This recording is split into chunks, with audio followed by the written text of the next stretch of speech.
Hey Financial Freedom Nation, welcome back.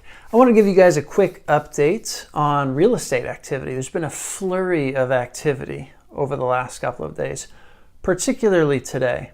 So we've got an owner in Vallejo who has a single family house. It's vacant now, and we're trying to get that property under contract. We actually just signed the contract and sent it over to him today.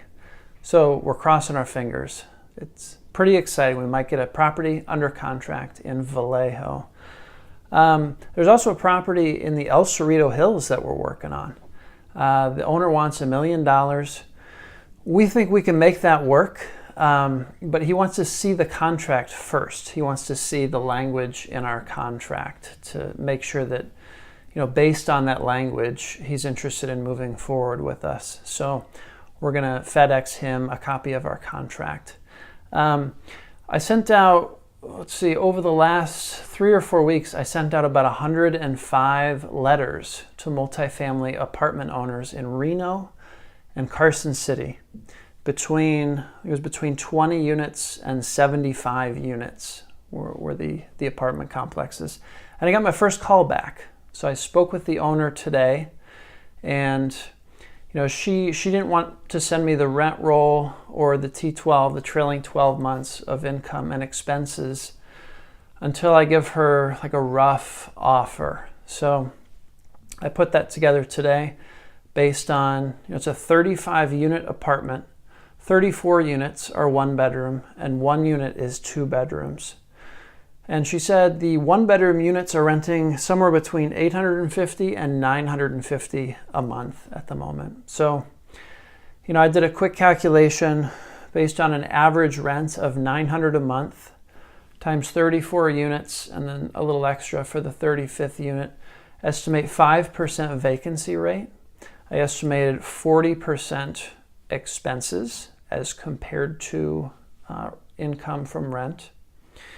And then I'm using a cap rate of 6.5, which might be a tiny bit higher than what the cap rate is right now in Reno. But I want to see how motivated she is, how interested in selling she really is, whether she's a serious seller or not. So I just texted that off to her, and that came out to I think 3.33 million.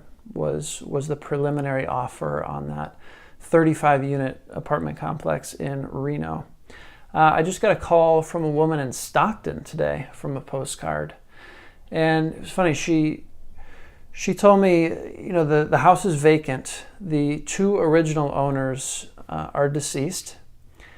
It doesn't seem like she's a relative of those previous owners. I think she was just looking after the property.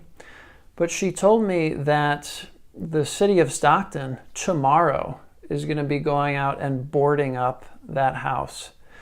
There's some fines and liens against the house. I guess the yard has been overgrown for a while. So, the house has accrued some liens, some penalties. So they're going to board it up. So today we sent that property address to our title company so they can do kind of a preliminary title check to see, who the actual owner is, just to make sure we're talking to the right person as we negotiate a price for it. And we reached out to that city official that was planning on going tomorrow to board it up, just to get more information from him about what's currently owed on the property. And then the last one is a potential buy and hold in Richmond. It's a manufactured home in Richmond. I think the rent, like the market rent for it, is around $2,500 a month. And it sounds like we might be able to get it for around $300,000. So, it's a reasonable buy and hold for the Bay Area. You don't cash flow that well. You don't have many opportunities to do that in the Bay Area to get that rent to purchase price ratio. So we're digging into that one as well. So it's an exciting time, guys. It's funny how, you hit the streets for months and months not much comes in, and then all at once, the phone's ringing off the hook, and you're scrambling to put deals together, and it's just, that's the real estate game. You don't know when things are going to come in, and when they do, sometimes a bunch comes in at once. So anyway, exciting news. Glad to share that with you guys, and I'll keep you posted on what transpires with those 5 different opportunities that we're looking at the moment. Anyway, just wanted to give you guys an update. Hope you're well, and I'll see you in the next video.